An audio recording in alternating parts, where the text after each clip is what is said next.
जय मसीह की दोस्तों, इस टॉपिक को समझे, इस विषय को समझे। बहुत एक जबरदस्त के अंदर एक अद्भुत घटना जिसको मानव की समझने के लिए समझ नहीं सकते हो। कैसा संभव है ये, कैसा संभव है ये। एक्सोडस 17:6 निर्गमन की किताब 17 अध्याय 6 नंबर वचन। ध्यान से सुने, बहुत गजब की टॉपिक है। मैं वचन को पढ़ता हूं। देख, लिखा है, देख मैंने तेरे आगे चलकर होरेब पहाड़ की एक चट्टान पर खड़ा रहूंगा और तू उस चट्टान पर मारना, अर्थात लकड़ी मारना, तब उसमें से पानी निकलेगा जिससे ये लोग पानी पिएंगे। तब मूसा ने इस्राएल के विरुद्ध लोगों को देखते वैसा ही किया। इसका मतलब है, यहोवा कहते हैं कि मैं चट्टान पर खड़ा रहूंगा। दोस्तों, ये चट्टान कौन है? ये चट्टान कौन है? एक वचन और पढ़ते हैं, देखिए, भजन संगीता 118 का 22 क्या कहते हैं। लिखा है, राजमिस्त्रियों ने जिस पत्थर को निकम्मा ठहराया था, वही पत्थर कोने का सिरा हो गया। इसका मतलब है, एक पत्थर जिसको तिरस्कार किया गया था, एक पत्थर जिसको नकर दिया गया था। क्यों? क्योंकि वचन 23 कहते हैं, ये तो यहोवा की ओर से हुआ है, वे हमारी दृष्टि में अद्भुत है। आपने कभी सोचा कि जिस चट्टान से पानी निकला, 6 लाख लोगों ने पिया, वो चट्टान कौन था?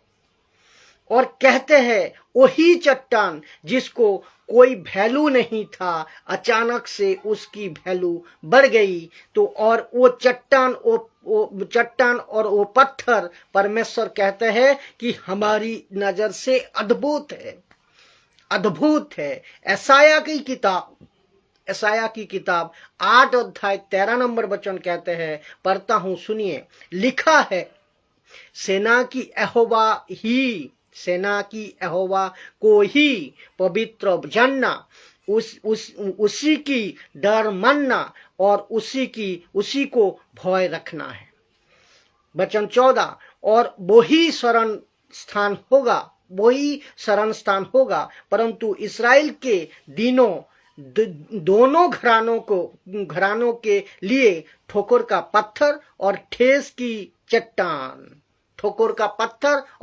की चट्टान, और यरूशलेम की निवासियों के लिए फंदा और जाले होगा।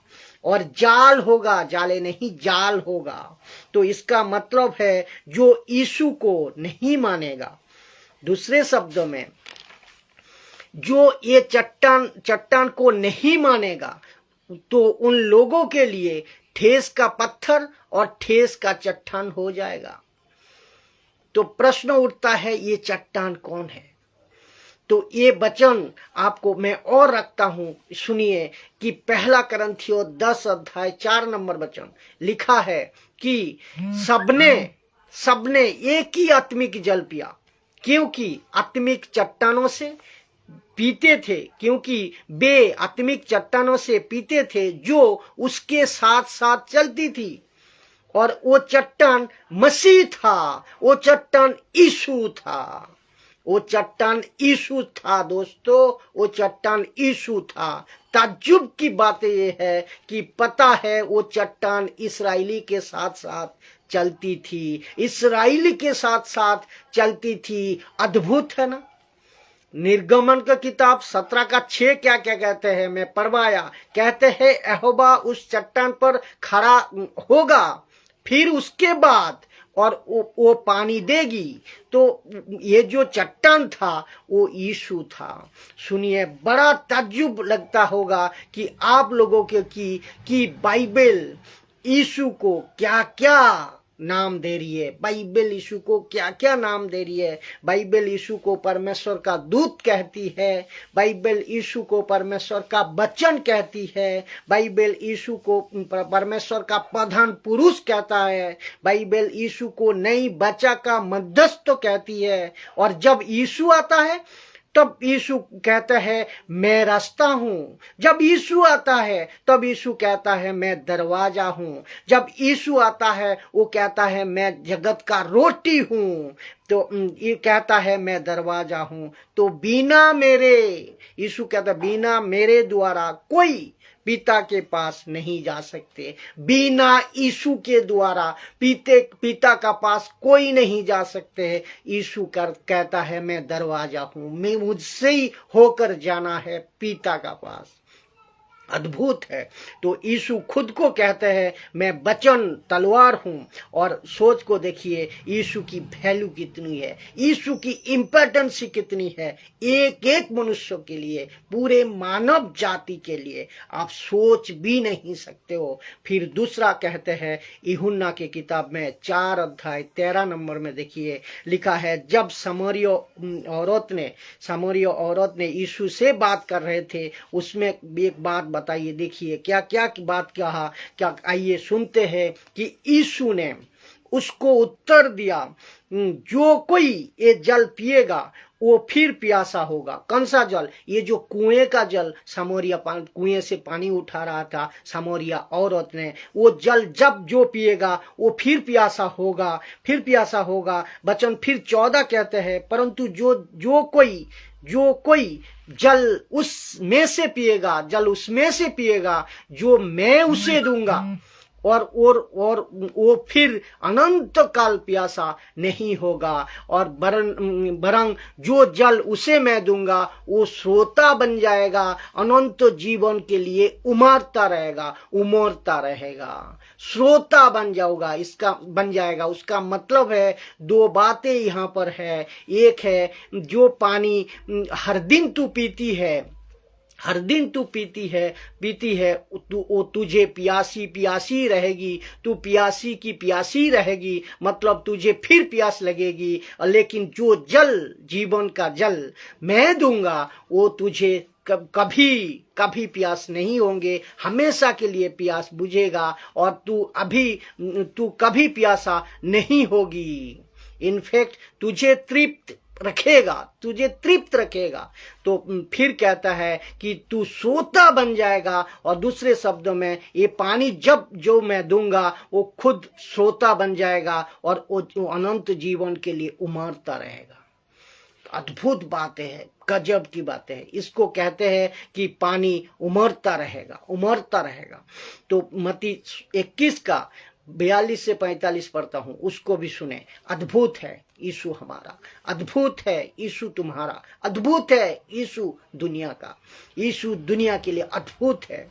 तो जितना मैं बोलूं, जितना मैं बता रहा हूं, ये बहुत ही कम है, भाषा नहीं है, इतना अद्भुत है परमेश्वर हमारा। तो लिखा है यीशु ने उससे कहा, क्या तुमने कभी नहीं पढ़ा कि जिस पत्थर को राजमिस्त्री ने निकम्मा ठहराया वही कोने का पत्थर हो गया। तो ये प्रभु की ओर से हुआ है और हमारी दृष्टि में अद्भुत है। यीशु खुद दोहराता है यहोवा का वचन को, परमेश्वर का वचन को, परमेश्वर का बातें को खुद दोहराता है। तो इसीलिए मैं तुमसे कहता हूं कि परमेश्वर के राज्य तुम में से ले लिया जाएगा और ऐसे जाति को जो उसका फल लाए दिया जाएगा। ऐसे जाति को जो उसका फल लाए उसको दिया जाएगा और तुम में से ले लिया जाएगा। 44 जो ये पत्थर पर गिरेगा, अद्भुत बातें देखो, जो ये पत्थर पर गिरेगा वो चकनाचूर हो जाएगा। इसका मतलब है जो कोई यीशु पर गिरेगा वो बच जाएगा, यीशु पर गिरेगा। यानी कि मैं बताऊं आपको आपका पाप को लो और तुम यीशु पे डालो तो तुम बच जाओगे। आपका गुनाह को लो, तुम यीशु पे डालो तो तुम बच जाओगे। आपका हर एक चीजों को आप यीशु पे डालो, आप बच जाओगे। आप स्वीकार करो, बच जाओगे। लेकिन अगर तुम किसी पे गिरोगे, यीशु पे गिरोगे तो मर जाओगे। यीशु आपका ऊपर गिरेगा तो आप मर जाओगे। तो इसका मतलब क्या है? लिखा है लेकिन अगर यीशु आप पे गिरे ऐसा ठीक रहेगा। यीशु आप पे गिरे तो लिखा है वो पीस डालेगा। तो यीशु तुम पर ना गिरे बल्कि तुम यीशु पे गिरो, ये ठीक रहेगा। हर एक मनुष्य ये ठीक रहेगा। ये इस्राएलियों को कह रहा है। वचन 45, महायाजक और फरीसी ने उसका दृष्टांत को सुनकर समझ गए कि वो हमारे विषय में कहता है। इसका मतलब यीशु ने कहा कि खबरदार ऐसी कोई नौबत आने मत दो कि मैं तुम पे गिर जाऊं। मैं तुम पे नहीं गिरना चाहिए।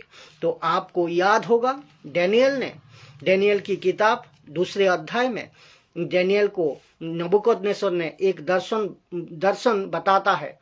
तो कहते हैं कि मैंने कुछ चीजें देखी है और जिसको लेकर बहुत सारी चीजों का जिक्र या चर्चा करते हैं कि मेरा सर सोने का है, मेरी छाती चांदी की है, और फिर कहता है पीतल का, जिसको कहते हैं ऊपर गोल्ड है, नीचे सिल्वर है और बीच में ब्रास है और नीचे पत्थर और कीचड़, और ऐसो करके बता रहा था। तो जिसको कहते हैं कि 10 राज्यों, नीचे जो कीचड़ और पत्थर जिसको कहते हैं 10 राज्यों, लेकिन जैसे ही वो देखता है 5वां दर्शन को, जो चट्टान,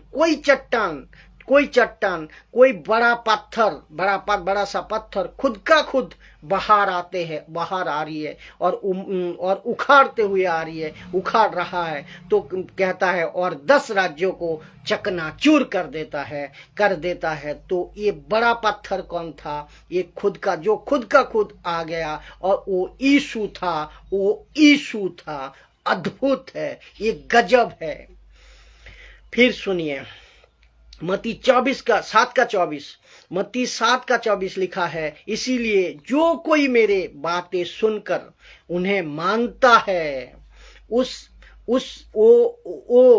बुद्धिमान मनुष्य के समान जिसने अपना घर चट्टान पर बनाएगा। जो कोई मेरी बातें सुनकर मानता है वो उस बुद्धिमान मनुष्य के समान जिसने अपना घर चट्टान पर बनाएगा। क्या अद्भुत है ना दोस्तों। तो फिर सुनिए रोमियो 9:33 लिखा है ये सब जैसा लिखा है, देखो सियोन में एक ठेस लगाने का पत्थर और एक ठोकर खाने की चट्टान रखता हूं। जो उस पर विश्वास करेगा वो लज्जित ना होगा। तो यीशु पर जो विश्वास करेगा वो लज्जित नहीं होगा। तो इसका मतलब है कि यीशु का सुसमाचार, यीशु की बातें कुछ लोगों को ठोकर लग सकती है, लेकिन जो यीशु पर विश्वास करेगा, जो दुनिया का कहीं से भी हो, जो व्यक्ति यीशु पे विश्वास करेगा वो कभी लज्जित ना होगा। गजब की ट्रैफिक है साहब। इसमें तो परमेश्वर